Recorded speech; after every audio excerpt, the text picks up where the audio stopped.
Hello, ladies and gentlemen, and welcome back to Star Fox Adventures with me, the Doctor.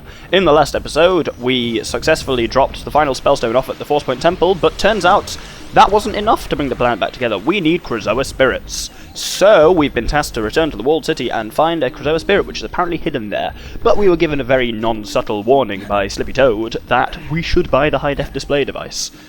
So, let's do just that. And there's another little thing that I haven't shown off yet that we can while I'm in there. It's pretty much the last thing we still need to buy in the store, because you should have bought this a long time ago, but I didn't. Only because this is an LP, because now, right, you'll notice if we press Z, you can go into first person view and have a little look around. But when we buy the high-def display device for 19 scarabs, let's say, yeah, that was a win for me, definitely. Now what it allows us to... Oh god, we have to go through this whole bloody rigmarole, don't we? Good lord. Come now. This Fox's high-def display device. High-def display device. Slippy airdropped it to you, but the shopkeeper got it first, and that's why I've had to buy it. That shopkeeper never misses a chance to get scarabs. Press Z to bring up the display and use C-stick to zoom in and out. Essentially, it's like a telescope kind of thing, that now we get kind of this thing, and we can zoom in, and it's kind of cool, but what I don't like is that you always have that overlay. And essentially, I like to end episodes with a kind of first-person shot of just the area where we are. And I couldn't do that with this one because it looked kind of awkward and ugly, so that's the reason I didn't buy it. Normally it is kind of useful to have, so I would have bought it by now, but you need it for a part of the Walled City. The final thing we can do, because we haven't done it yet, is the Scarab Room that you mentioned ages ago, where we played the Scarab game. How about playing a little game? Choose how many scarabs you wish to gamble. I will then throw them into this cave, and you have to collect them within my time limit. You can bet up to 10 scarabs, and it's essentially a double or nothing game. I'm going to put 5 in for now, just because why not. So you give him 5 scarabs, and he scatters them around the room. Are you ready? Yeah, I love his voice. He scatters 5 along the room, along with 5 black scarabs. Touch 1 black scarab, and the game is over. But if in the time limits, which is depending on how many scarabs you've given him, you collect all 5 of yours back, then he gives you yours back, and another... And he gives you another amount on top. So we bet 5, so we get our 5 back, plus another 5 from him. So the maximum you ever bet is 10, so you can earn 10 scarabs for each run doing it. It's fairly easy, but it's just... Compared to the fact that opposite the scarab room is a boulder that always has 30 scarabs underneath it, it's not really worth the time. But I just thought I'd show it off because we haven't yet. Anyway, now we're going to fly up to the Walled City, and you've already seen me flying to the Walled City, so I'm going to go ahead and speed through it. I'm not going to cut it just because I might get a fucking fantastic score. I don't want to miss that. Well, I don't want you to miss that, but I don't think we need fuel cells for this trip, so yeah. See you at the Walled City!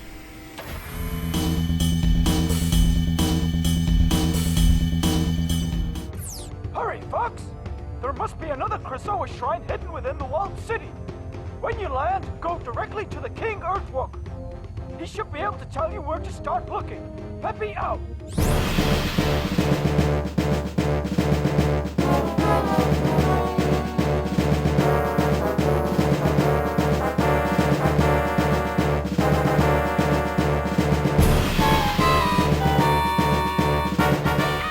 Ha! I actually got a fantastic score there as well, along with all 10 rings, so that was actually pretty good, so yay, well done me. I just pulled my bloody microphone off my head. Nice one.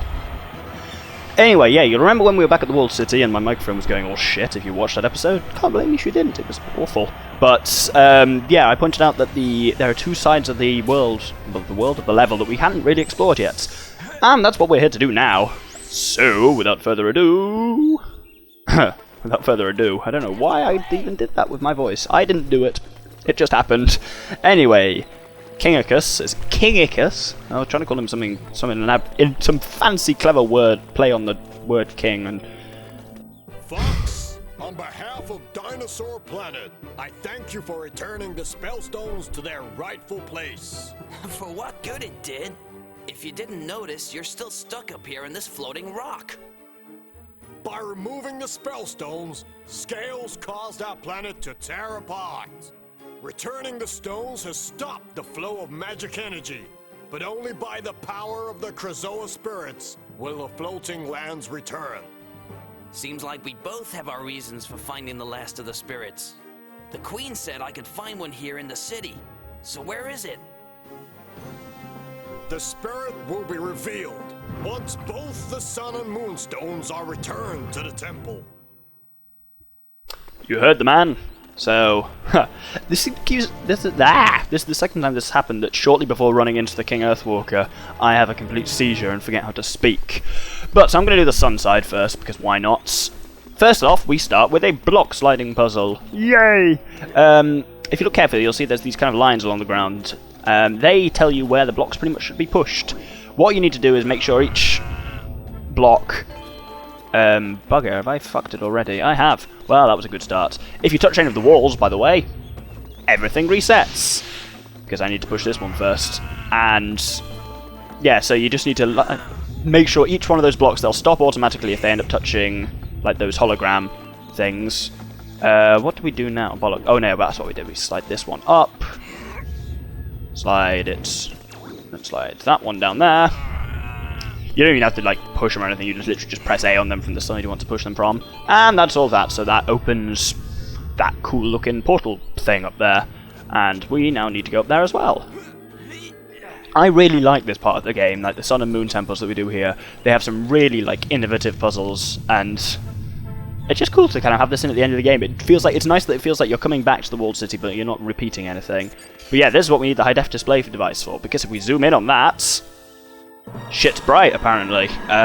Good one, Fox. But that opens the door for some reason.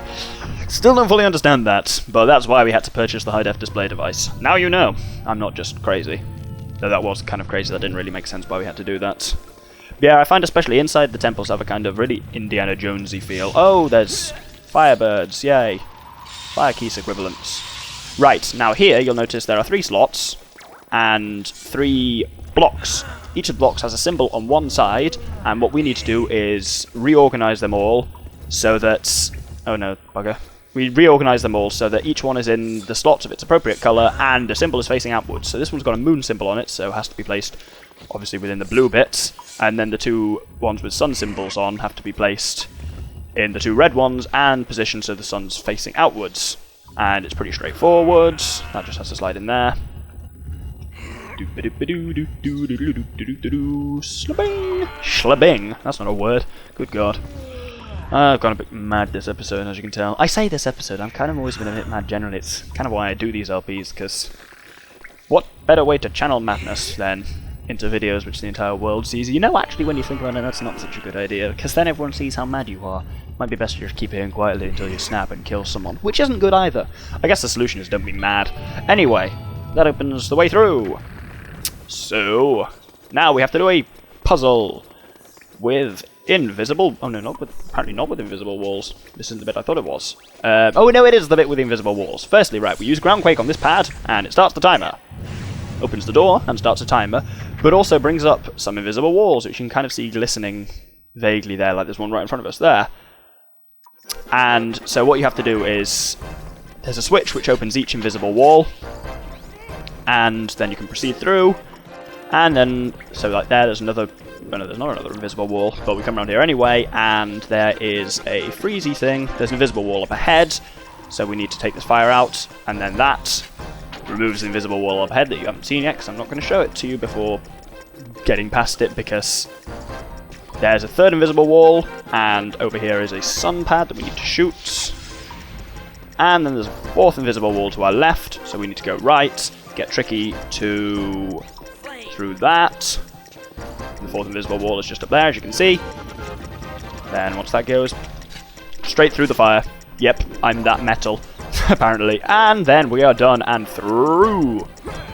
And then now for one of the final times of the game, we use the portal device. Sounds really sinister, doesn't it? And that reveals this spinny thing. As you can see, there are 3 phases of... well, not really phases of the sun, just kind of times of day. Sunrise, high noon, and sunsets. And that's the order in which we have to activate them. But we have to wait for the Wheel of Doom to come around to the right side before shooting, because otherwise then we can't see the pad.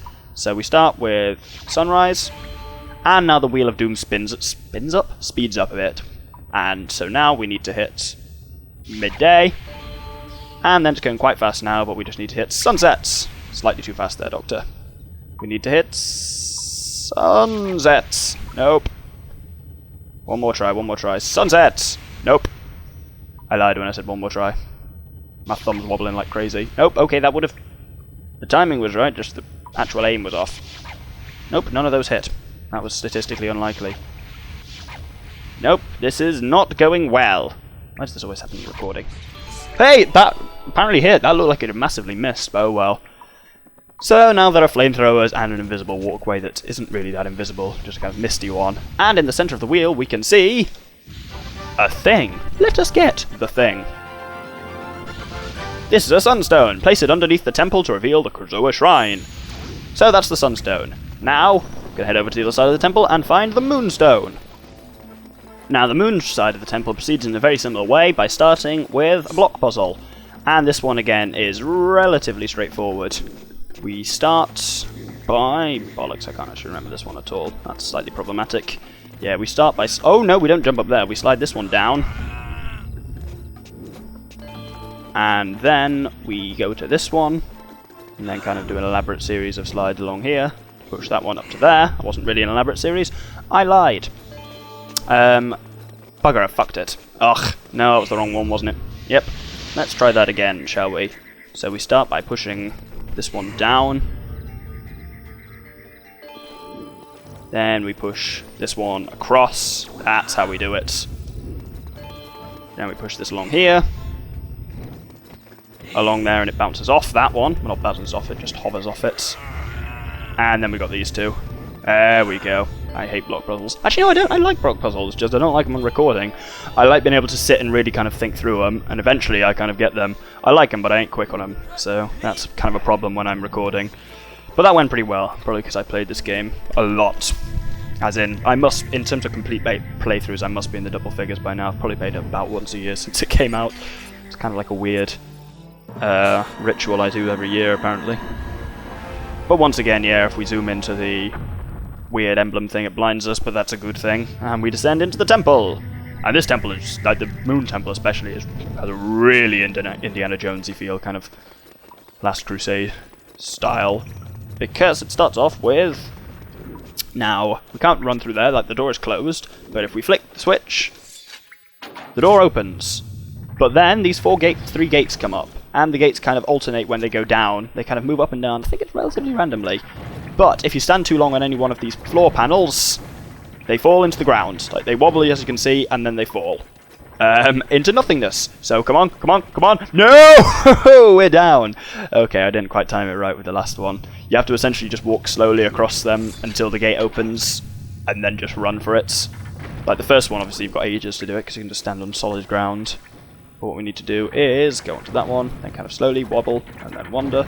And we're through onto this one, let's just move very slowly. Kind of use as few tiles as you can for as long as possible. And there's our moment. We go. We're through. And now we need to... again, this is made...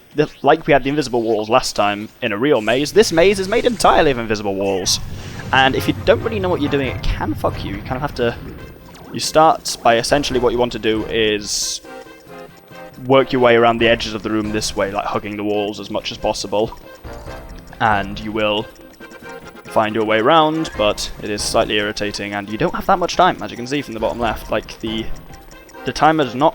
it's one of those ones where there's not a great deal of margin for error. Normally, if you don't know what you're doing, you will fail it the first time, because you just need to... there's not really much margin for failure, but once you've worked out what you're doing, it's really straightforward. And now, much like on the sun side of the temple, we have... the moon side of the temple has 3 phases of the moon on a spinning wheel. So firstly, you need to kind of progress through them. So first it's crescent moon, then half moon. Nope. Let's get a bit closer so it makes my aiming slightly easier. Hup. Goddamn auto-centering fire blast thing. Who decided that was a good idea? Hup. There we go. Nope, nope. There we don't go. We did not go. There we did not go. And then 3, 2, 1, fire. Okay, my countdown actually worked. I just bloody missed the stupid thing, didn't I? Come along. 3, 2, 1, fire. I'm missing it, actually. That's really annoying. Okay, it's at that level there, isn't it? Just about. Oh, my thumb is twitching. This is not good. 3, 2, 1, fire. There we go. And I'll move over here for hitting the full moon. 3, 2, 1, fire. That was kind of random. It's going very fast, this one. This feels like it's going faster than the sun wheel was. Nope, that hit. Well, I went through, but didn't actually hit, because I missed it. There we go. And then there's ice fire here. Ice fire? Kind of blue fire, I guess it is. But just need to wait for these to go through, and then we can collect from the inside of this thing. Oh no. This is a moonstone placed underneath the temple to reveal the Krazoa Shrine. And that's what we need to go and do, so I will meet you outside. Now what we need to do is go up to... This is a bit kind of difficult to tell, because it always tells you to return them to the temple, but it's not immediately clear where. But where we do need to go is down to where the King Earthwalker was being held. And do you recall those statues of 2 Red Eyes to which we fed gold and silver teeth? Oh, we can't get back into King Red Eyes Arena, that'd be kind of cool. But yes, they actually have a second slot on them, as you can see, for the Sun and Moonstones. Which is really cool. And they raise a bit further, and when we put both of them in, something happens. Also have a listen on this one, they do a really cool little jingle.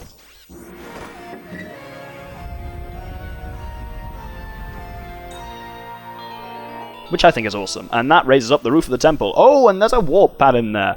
Wonder where that goes. That'll be for next episode, but we'll go up there now. Next episode may or may not be the finale as well, because we're getting very close to the end.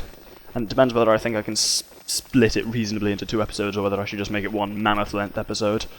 By mammoth length, I mean about 40 minutes. Well, it depends how much I fail on various things. Anyway, so this episode we have managed to successfully... well, we bought the high-def display device, which was very exciting stuff, wasn't it? We've come back to Walled City, found the sun and the moonstones, and returned them to the temple. And now we are about to enter the final Krazoa Shrine at the top of the temple. And then once we return that to the palace, that should bring the entire world back together. So that's pretty fly. Oh god, you said it again, didn't you? God, I'm not cool enough to use phrases like pretty fly, pretty pimp, stuff like that. So I need to stop doing it. I need someone here when I'm recording to just tell me, Doctor, you sound like a God, I've completely degenerated, so on that note, I'm gonna... See, it's not as good ending the episode with a kind of viewpoint when you've got this blinking high-def display device up there. There was a star over there. That was doing a lot of blinking. That was kind of cool. But yeah, so thank you very much for watching this episode of Star Fox Adventures, and hope you'll join me next time for the final Krazoa Shrine. Good day.